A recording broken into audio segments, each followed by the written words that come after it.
I'm Sherry Jonas, and this is Launch. If you're the parent with a young adult who's living at home with no responsibilities, no desire to work or study, in fact, they barely leave their room, but they insist their adults refuse to take any of your advice, and you are feeling beyond frustrated, this episode is for you. With over 20 years of experience in the field of psychology, including a PhD in clinical psychology, my guest today is Dr. Anna Levy-Warren. Anna is the founder and CEO of Organizational Tutors, a nationwide network of experts who help students and adults overcome executive functioning challenges and diverse learning profiles. She's also the co-founder of Dwellness, which provides in-home and in-person therapy. And she leads another company, Steel Advising, where she provides executive functioning and leadership training to entrepreneurs and professionals. In her New York City-based private practice, Anna specializes in working with parents, couples, and families navigating high-conflict situations, ADHD, learning disabilities, and emotional dysregulation. But here's what makes today's conversation so powerful. Anna isn't just speaking as a highly accomplished expert. She's also a parent who has walked this path herself. She knows firsthand the frustration, the guilt, and oftentimes the helplessness that comes with having a strong-willed child with their own executive functioning challenges. Well, in today's episode, Anna shares concrete, actionable steps that will help you strengthen your relationship with your young adult and help them move forward. Let's get started. Welcome to Launch, Anna. Thank you. Thank you for having me. I'm so excited to have this conversation. I really am. I want to I'm jump. very excited to be here. Yeah, I want to jump right in. So we have a great topic. We really, really do.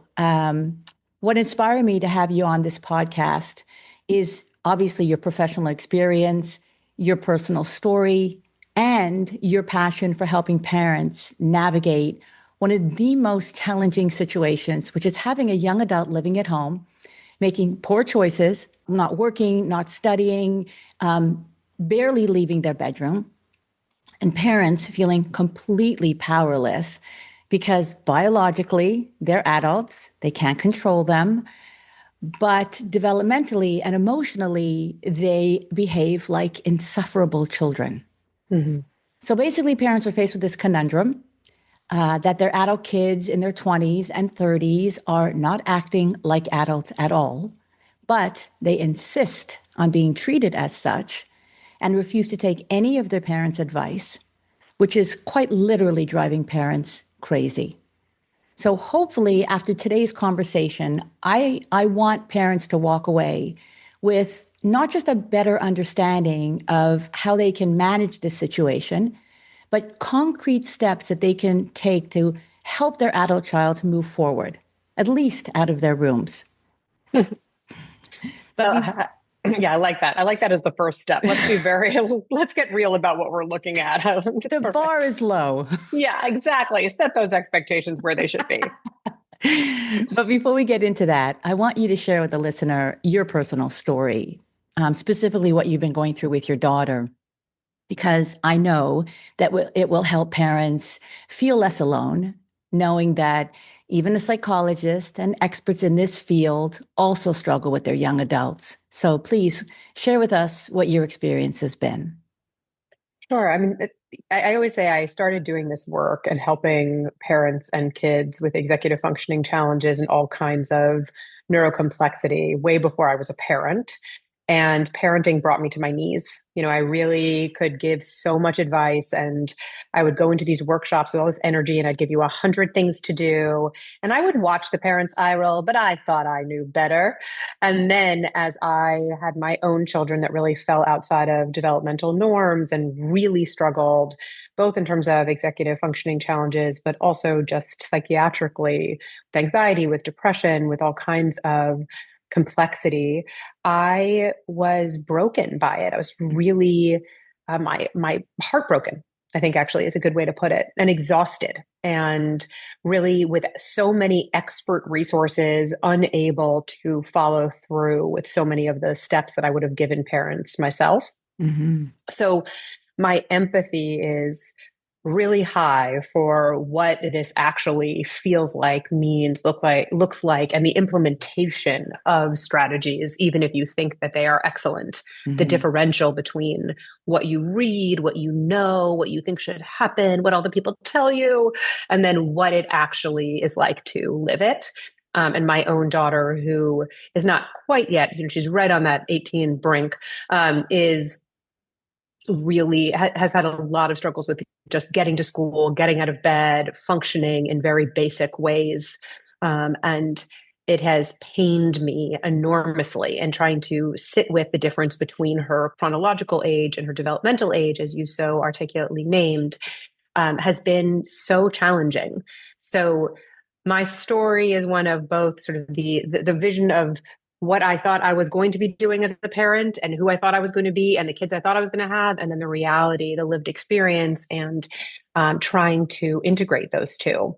So that is actually what brings me to doing this work in a different way now, is to be able to hold that whole experience, what we're doing and also what it feels like. Hmm. Yeah.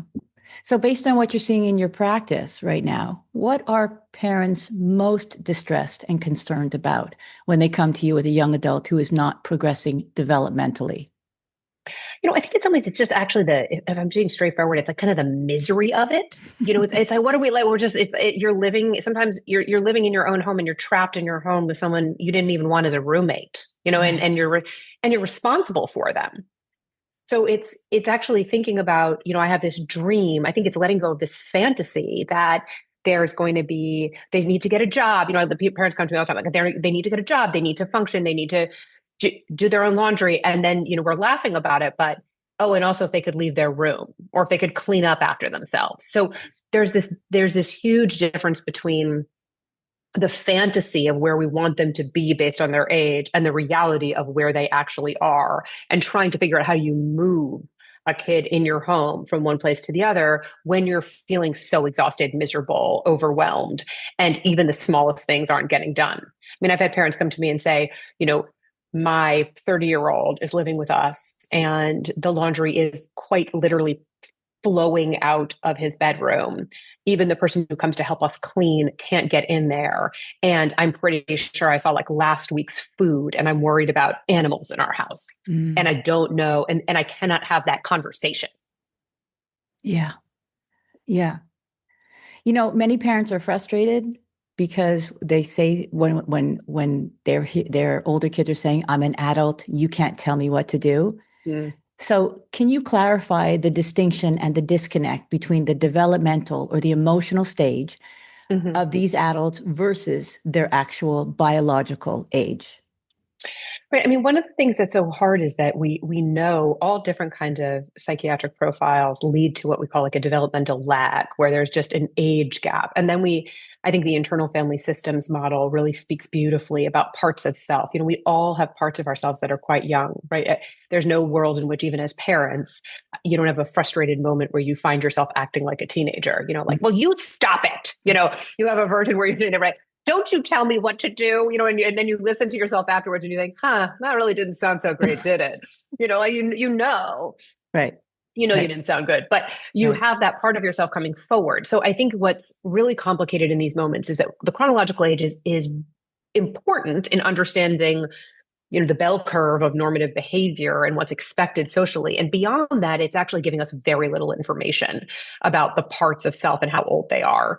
And Mhm. I think as parents, the thing that we need to be looking at is, how old is my child in each of these ways? So if I have a child who's living at home and not cleaning up after themselves and acting more like a 7-year-old, I'm not going to all of a sudden ask them to act like they're 30. I'm going to ask them to be 8 and then 9 and then 10 and grow them up from there by scaffolding. And even if they say, I'm an adult, I feel like an adult, this is what I need to do. It's like, instead of responding the way we want to, well, then act like an adult. Don't, it's instead saying, okay, well, the way that I would actually expect an adult to behave in my home would look like this. Mhm. And it's not even about being a child. It's not even about being my child. I would expect any roommate to clean up after themselves, to, gather their laundry. How can I help you move towards those goals at a developmentally accurate spot for who you are internally in this Mhm. moment?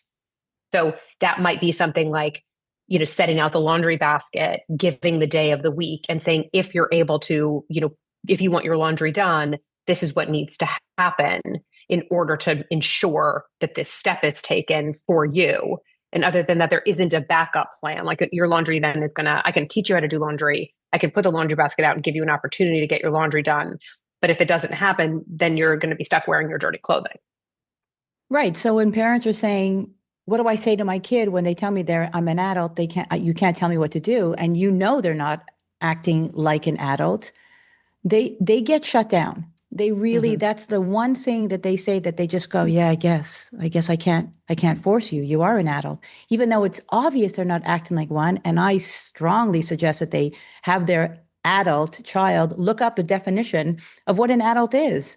And then show me if you're an adult and you're supposed to be acting like an adult, then be the adult. At least demonstrate to me that you are an adult, not just in your words, but in your actions. It shuts parents down, though, is what I'm saying. It really is one of those things that parents struggle with a lot, that statement. Right, the feeling. And I think maybe we can explore even more, the idea of it's like, but I'm an adult. It's like, I also would love for you to be acting in a way that allowed us to treat each other like adults. Like nothing would make me happier. Like I always really want to align with that wish together. You know, Mhm. I want you to be an adult. I want you to act like an adult. I want you to feel like an adult. I am with you in that. And right now, part of the problem is that some of the ways you're behaving aren't aligned with my expectations of being an adult.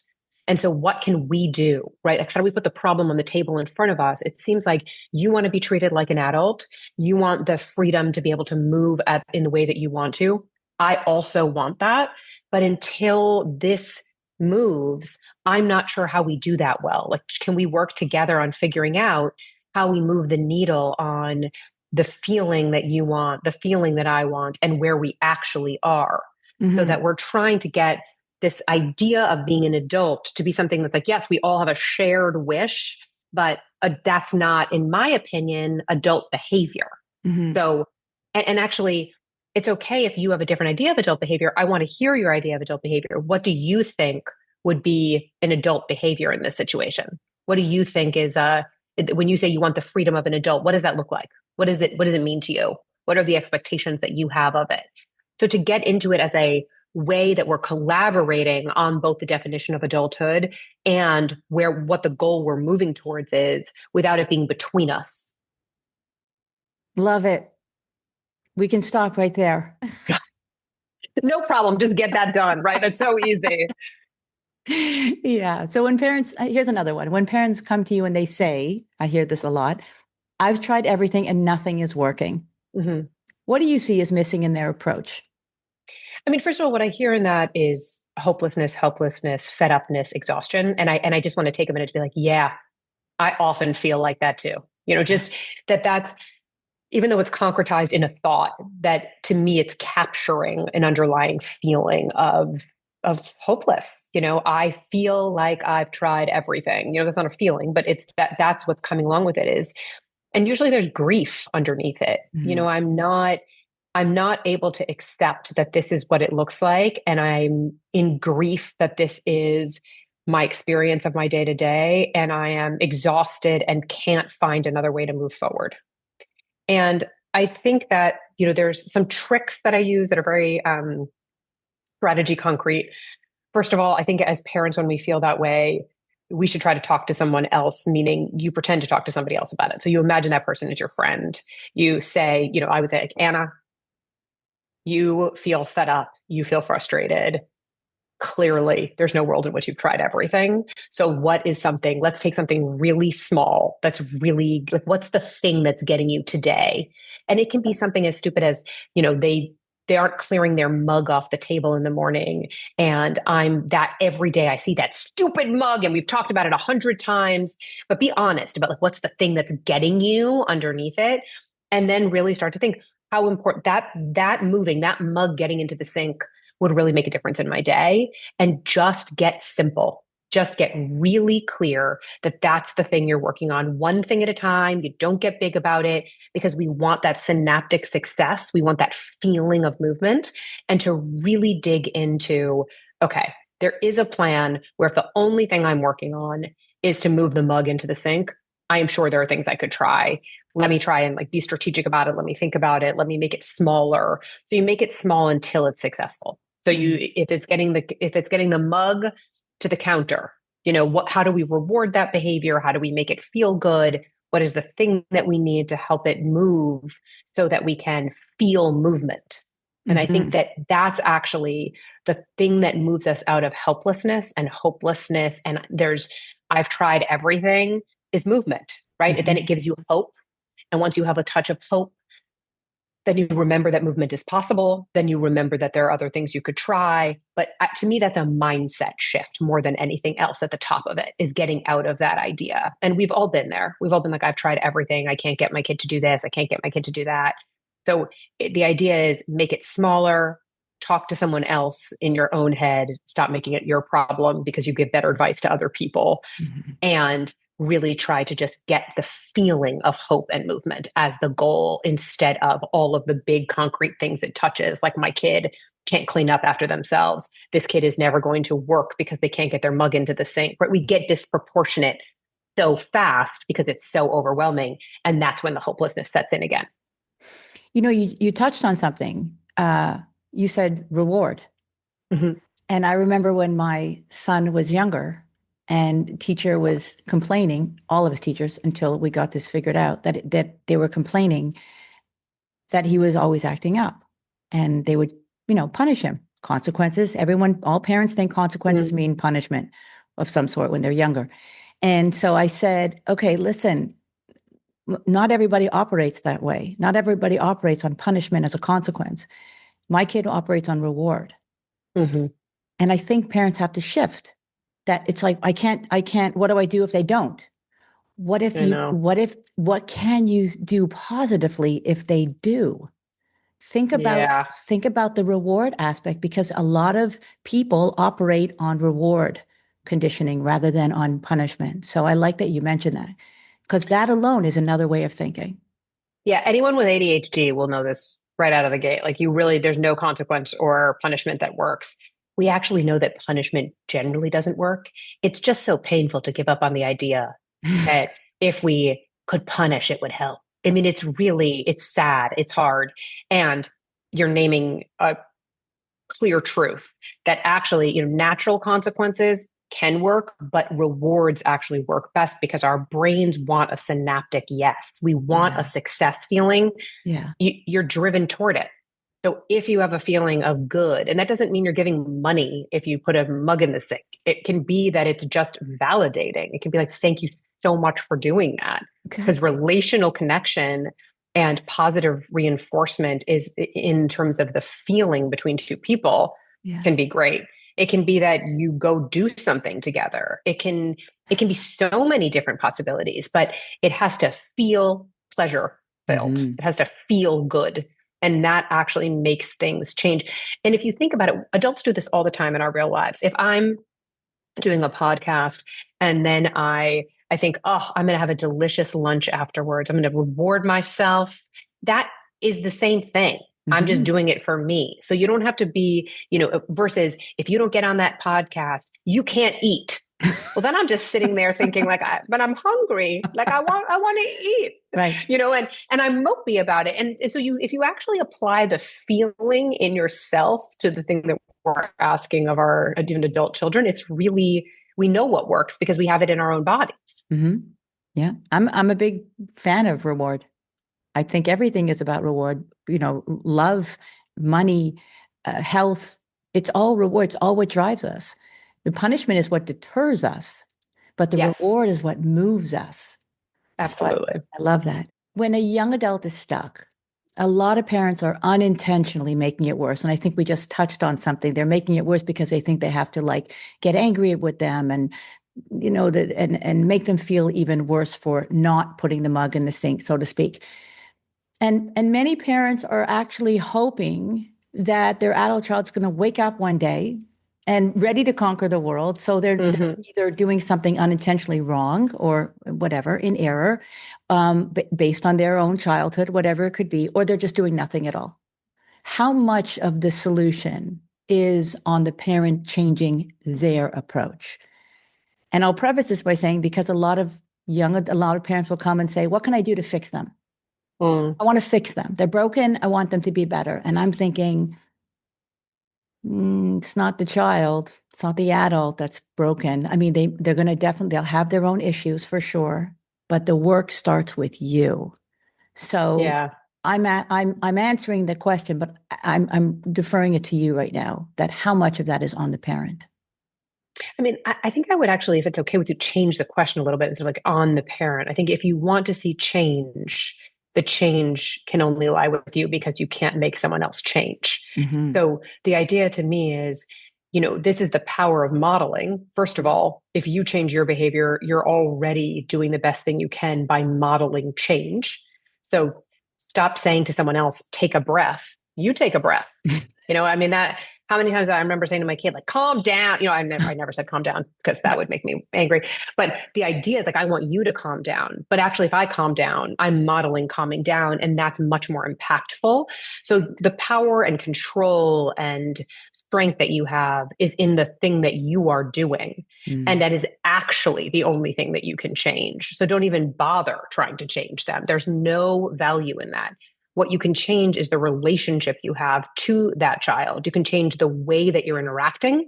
You can change how you show up to it. There is so much that you can change, but worry so much less about their behavior in that way and worry about your own, right? So the difference between every day waking up and saying, did you actually, call the doctor you were supposed to call today? Versus deciding, that if it's a medical condition and you want to be the one to take responsibility, then great. Then you call that doctor and you decide that's a way you're taking care of your child. Or you decide that's on them to make the decision and you say, how can I support you in calling that doctor? Oh, you're not sure? Well, let me know if you are. Here are the options for the things that I could do. And then Mm-hmm. you let it go, right? You don't continue to come at them with the idea that they should actually do something different because you expect it. You Mm-hmm. do something different. You ask a different question. You put scaffolding in place differently. You make your own decisions about how you show up, and you don't let your own joy be determined by the thing that's happening between you and that child. Love that. So let's give parents some help. I mean, I think everything so far has been really constructive, but this podcast is about, pain points and problem solving to the best that we can within the period of time we have.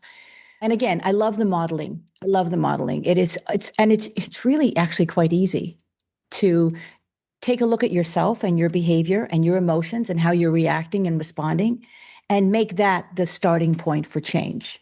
We call that emotional regulation. And these are Mhm. terms that I actually use and then explain to the listener what emotional regulation is and the whole idea of co regulation. So at this point, if they've listened to a few of these episodes, they already know. But are there other tips or bits of advice that you can share that you guide parents with in your practice that we can even suggest, in addition to what's already been mentioned, which I think are great? In terms of moving the needle on sort of the dynamic. Yeah. Exactly.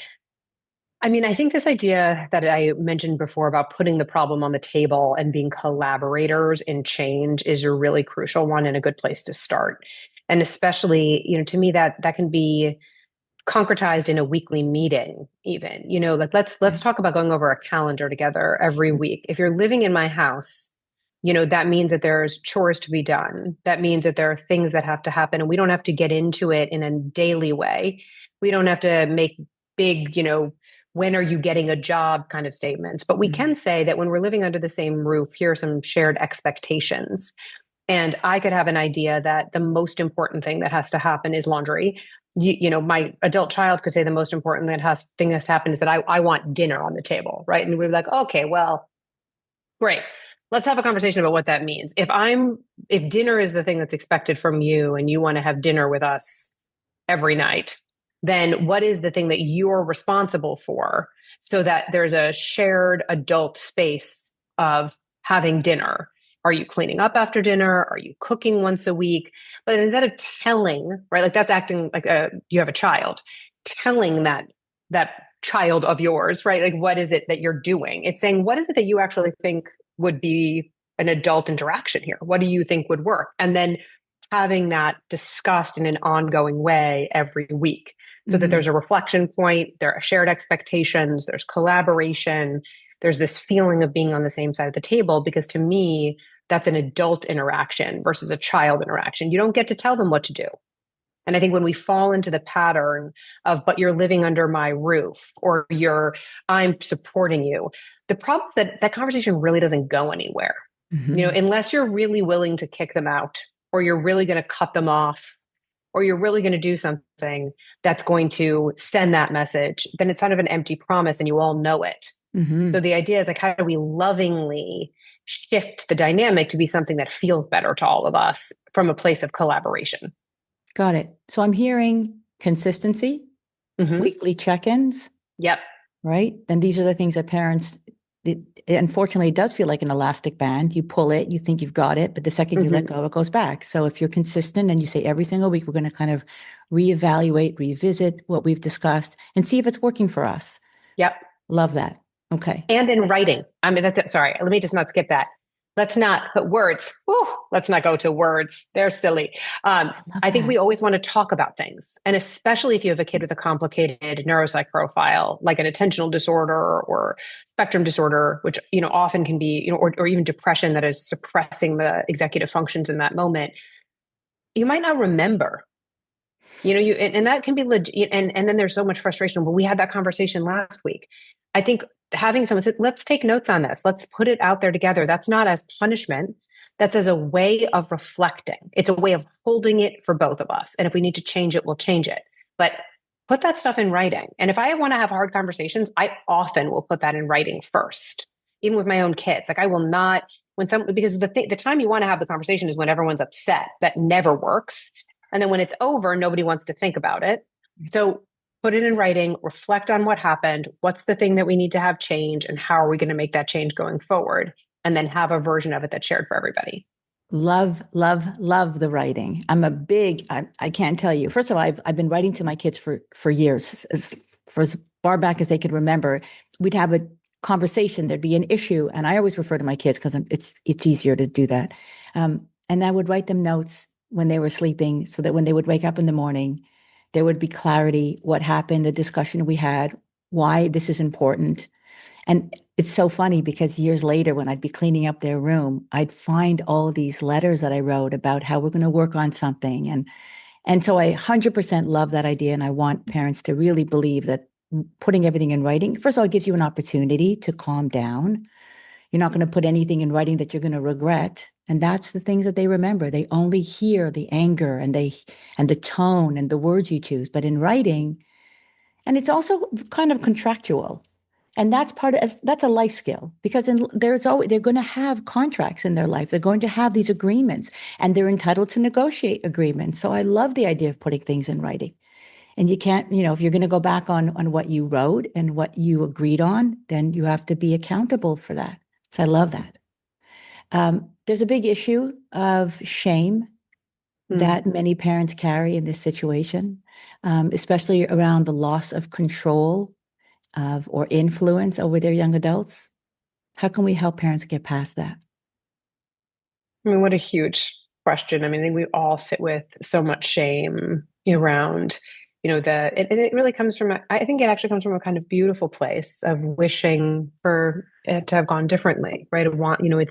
It's coming from a genuine wish that our kids were doing better, that things felt better. And so I like to also take a moment to say, it's giving us information, right? And that's important to know that we actually have this real like love and wish for movement.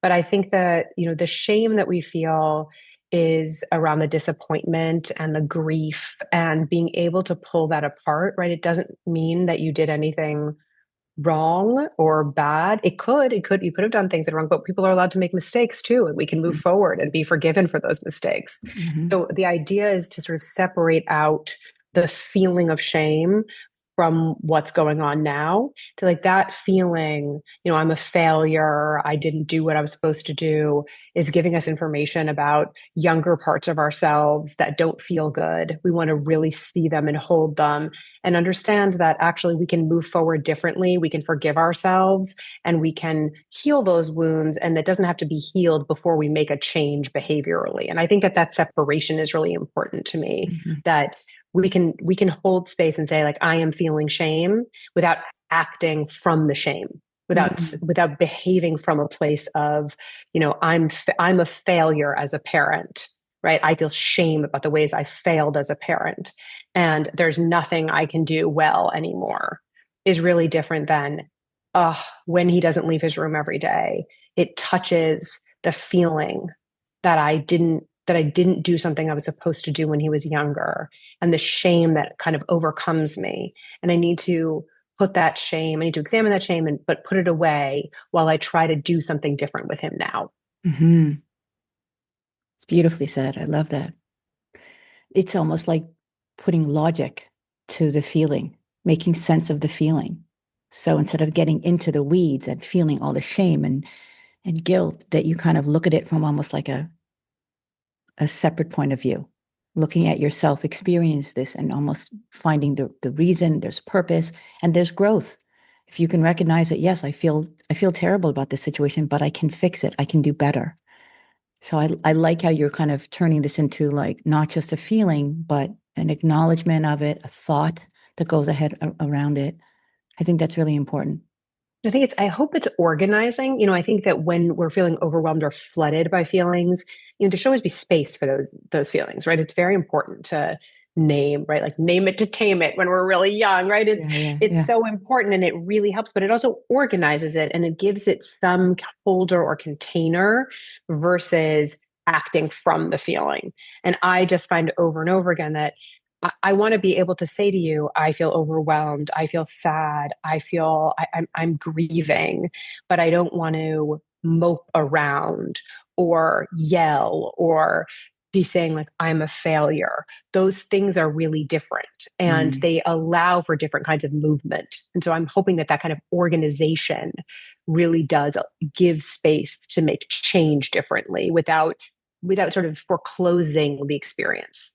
Okay, so for the listener, it's going from I am to I feel. Wouldn't that be it? I am a Yes. failure. I feel as if I failed. And that's creating distance, space Yeah. between you and the feeling. Okay, good. Um, Other than the obvious signs that a young adult isn't moving forward, what other behaviors do parents often dismiss or minimize that actually signal their adult is struggling to function day to day? So I'm now leaning into the Mm, executive functions, which is your thing, I know, but I also yeah. know how passionate you are about a lot of these other things. But we have to get into that executive functioning issues, how important they are. If you want, you can kind of elaborate on them a little bit, and especially when they're lacking in a young adult, how does that impact them, even as a teen? Yeah. I mean, what a great question. I think the alarm bells to me are around functioning, meaning it's one thing to run a little late intermittently. It's another thing to be really feel out of control of time. So Mm, when you're dealing with a kid who can't get to school on time, their experience is, I can't get to school on time. I don't know what to do differently. I don't know how to get myself there. It's not a lack of desire. You're sort of like, what are you, lazy? You're not getting up. But it's like you're watching them really struggle. They're not internalizing time. They're not able to map out and plan where they're going. They have a deadline or a thing they want to do when they're not doing it, right? I want to go meet my friends for coffee at 10 a.m. on Saturday morning, and I'm 2 hours late and I feel terribly about it. I think that it's where that sort of the feelings and scheduling kind of intersect in a painful way. It's also not remembering things, and what I mean is like working memory, like the steps to make things happen. So if you have a young adult who's trying to go out to work and they can't get that wallet, keys, phone, charger, lunch, like those core things that they want in their day down, and you're feeling as though if you don't help that isn't going to happen, it's telling you that there's something that's being missed in terms of what it means to develop into adulthood, right? To be able to get the things that you want to get done, to be able to make a list and follow through, right? You want to watch the things that you want to prioritize happen. Or a real misunderstanding of priorities is an alarm bell to me. Mm-hmm. That it doesn't seem to be different, that you have to get your grandmother an 80th birthday present before her party on Saturday, but also, in a month is one of your best friends, the 23rd party, and you're supposed to bring a bottle of alcohol, but you're like focused on that instead. Mm-hmm. It's like a real, and you're watching, you're being like, that seems like they're not understanding what the priorities are in this. Mm-hmm. And then the last one is like dysregulation, the real understanding that like regulatory behavior is going to bed on time, exercising, eating regularly, and keeping your emotions in check, that those things aren't aligned with the people that are at the same chronological age. All of these to me are alarm bells, that Mm-hmm. there's a way in which things aren't moving in the direction that I would expect. And it tends to, as a parent, I feel as though it's sort of a gut feeling, like why, like it's nagging at me.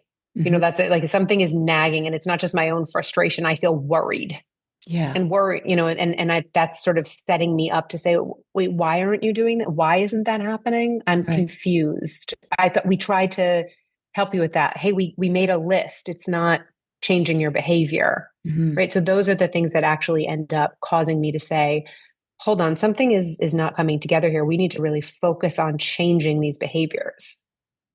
Got it. So you've listed a few of them, and it's interesting because let's say laundry, for example, you just say, why can't you get your laundry done? You don't even have any more clothes to wear. You're wearing my clothes, and I'm not going to let you wear my clothes. So you need to, but laundry is an organizational task. Yes. So the parent can start that's like a red flag. It's not that they don't want to do their laundry. Of course they want clean clothes. Of course they would love you to do their laundry, but the problem is that they don't know the steps. And so I'll say Right. to parents, all that 5-minute thing, because as an ADHD person, I understand intuitively that if something takes me 5 minutes to do, I'll do it all day long. I'll do 5-minute tasks. I'll get myself to the gym saying I'm just going for 5 minutes. So I'll say to parents, it takes 5 minutes to take that pile of clothes and go darks lights. First of all, it's teaching them how to separate their laundry, but it's 5 minutes. That's all I want you to do. Just separate your clothes. That's it.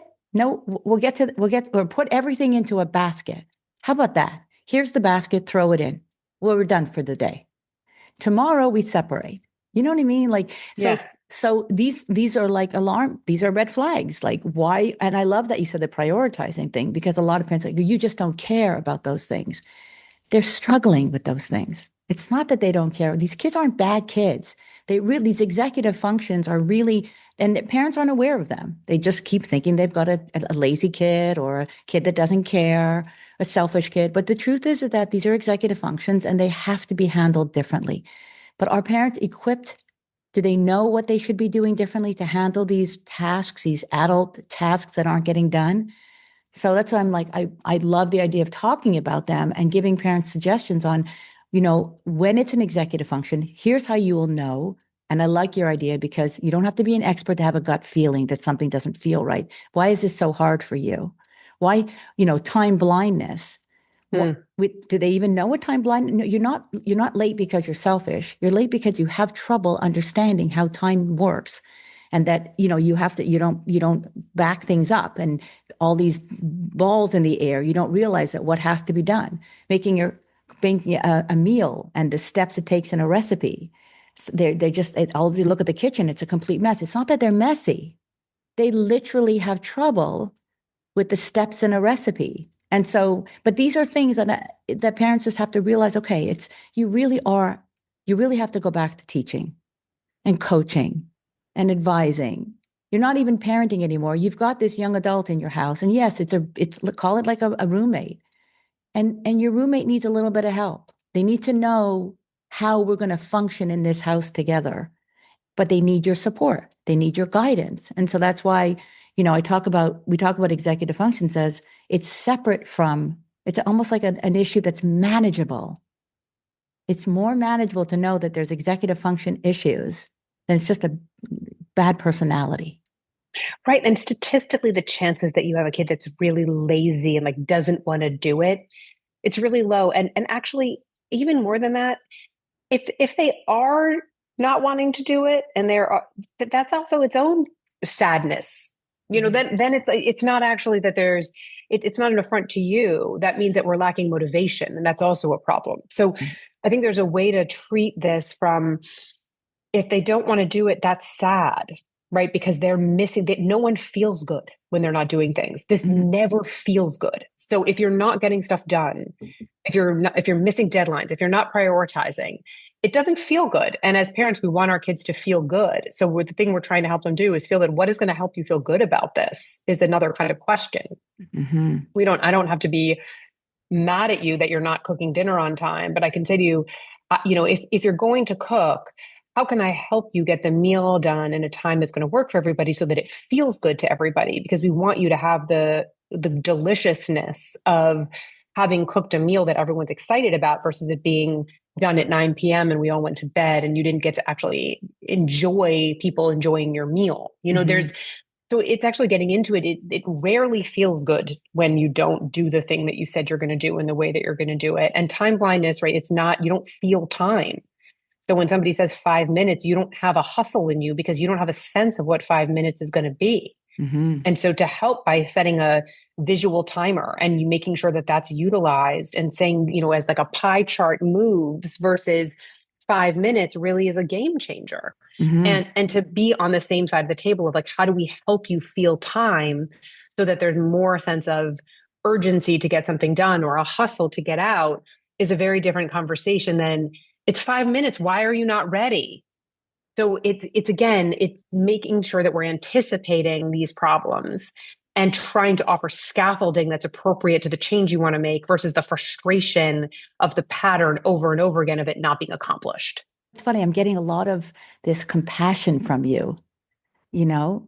You're not just this professional and who does what they do and looks for the end goal and wants the behavior to be changed. There's so much compassion, and I'm guessing that comes from you as a parent.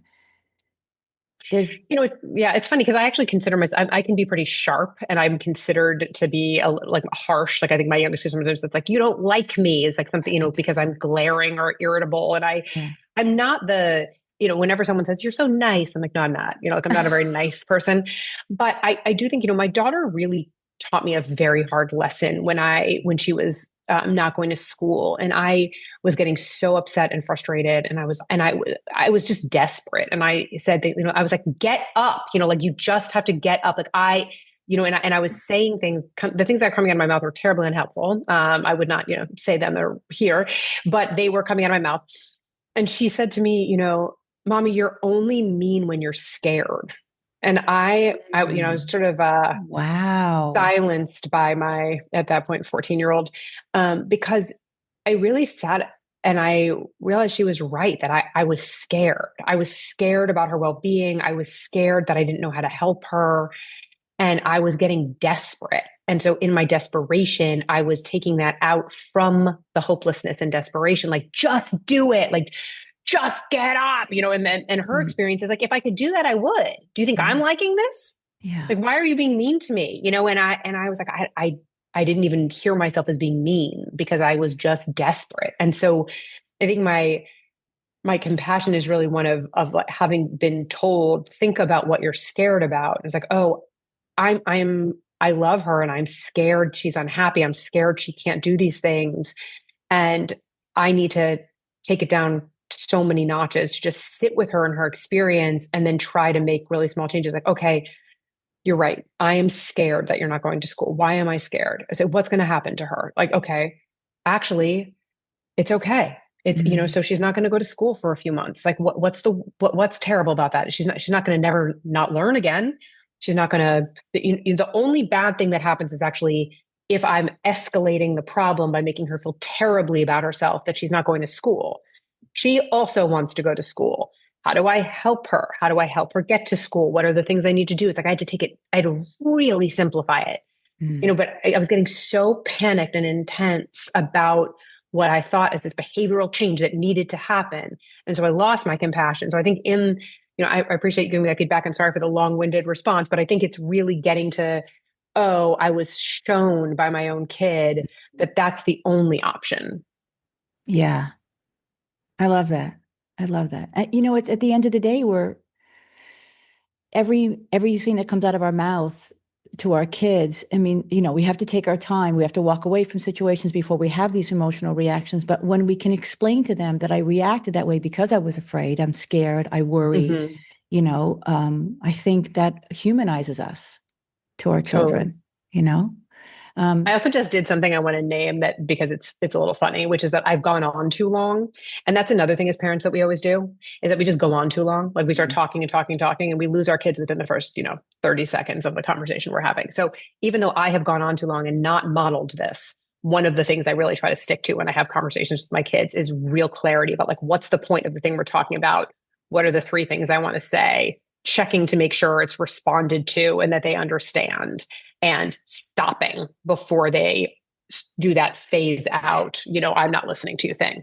I mean, if you just read the room, I but know. Well, I mean, it's the same. I lose people all the time. Like, oh, wait, I lost you. So sorry. I'm back. no, I call it dissociating, Yeah. right? Like Leaving the they're, room. but they're not. I'm there, No. but I'm not. But Right. you didn't lose me. But Great. I appreciate your point that for the parent that's listening, that Yeah. brevity is key. Yeah, because you will lose them, and we Yep. don't want that, And Nope. also, we don't want them. Oh God, they won't have another conversation with us. It's going to Right. be on and on and on. We want them to know that we're gonna have a conversation. It won't last long. We're going to get right to the point, but it has to be said. Yeah. And You if know. you can give an amount of time, that's even better. It's like, let's set a timer for 12 minutes. I promise wherever it is that we'll stop the conversation there. If you Hmm. need a break, go take a break. Also, take a walk. You do something. Like, that's the other thing. It's like sitting there Yes. and staring at someone, having a hard conversation is rarely the way to do it. Best conversations happen in a walk or a Yep. drive, even a Yeah. drive, right? Not Yep. staring at each other. Move. Because Right. it is the one that eye contact that's hard sometimes for people, for young adults even. I forgot what I was going to say. Oh, now I remember. Quick question. When I say quick question to my kids or anybody for that matter, I have their attention. And I promised it's going to be a quick question. Not going to be a soliloquy. So I find that that's a great opener. It's a promise that Mm. I'm going to ask you something. It won't be for long, but quick question. It's just little things I say. I need 5 minutes of your time. And I never expect my kids to always be available to me either. My kids are busy. They're older. I don't call them. In fact, I'll text them saying, call, can we talk? Is it a good time? I would never just pick up the phone and call my kids.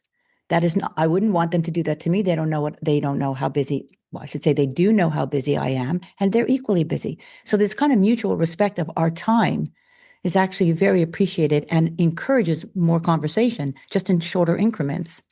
So, yes, so restoring the relationship. That's what we're working towards, right? Restoring the relationship. Yeah.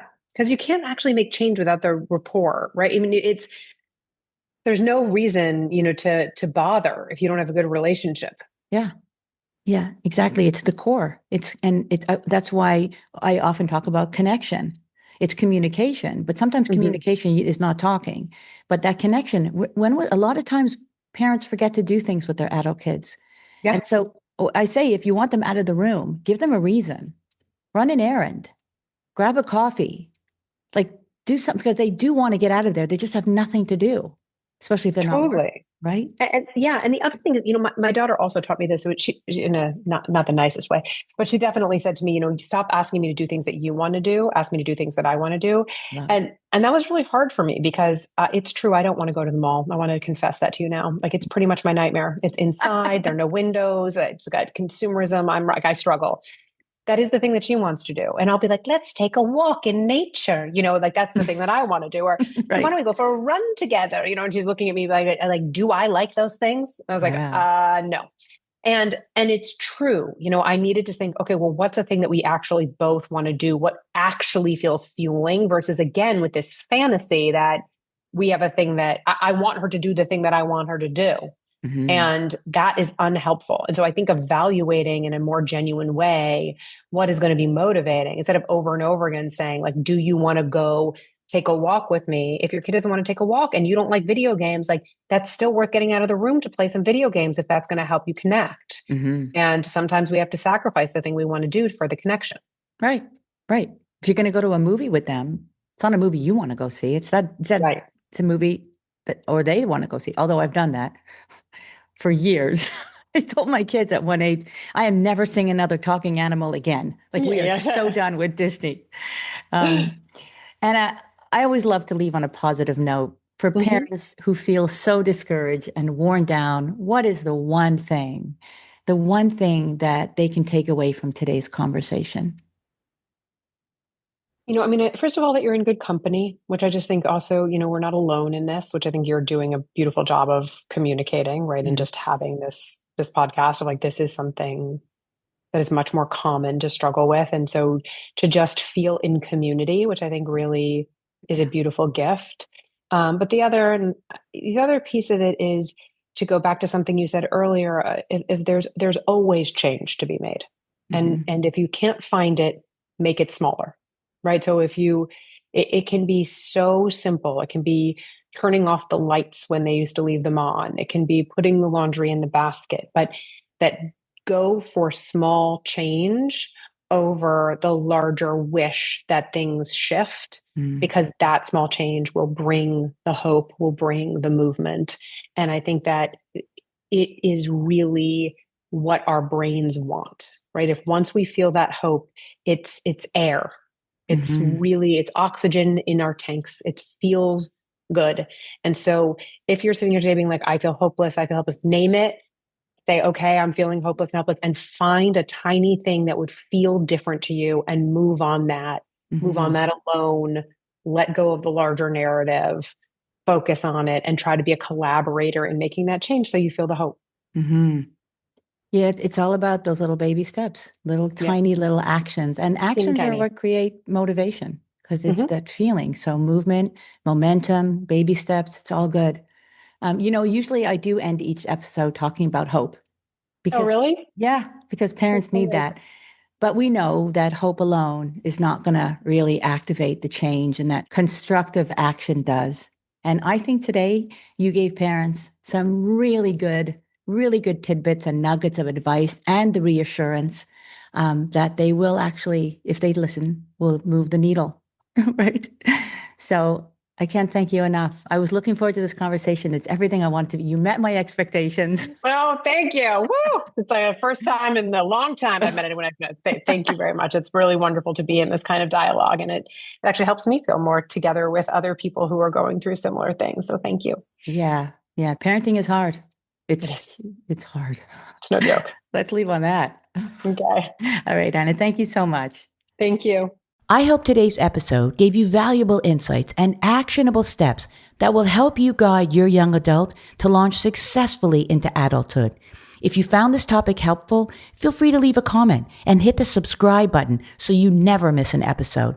Leaving a 5-star review helps us reach more parents who are dealing with the same issues. And if there's something you want to ask me, I invite you to join Launch Advice, my weekly publication where I answer one question from parents just like you. It's free advice that will appear in your inbox probably when you need it the most. Just click Launch Advice in the show notes, and don't forget to email me your confidential question. And remember, no one ever said parenting is easy, especially when you're raising an adult. Talk to you soon.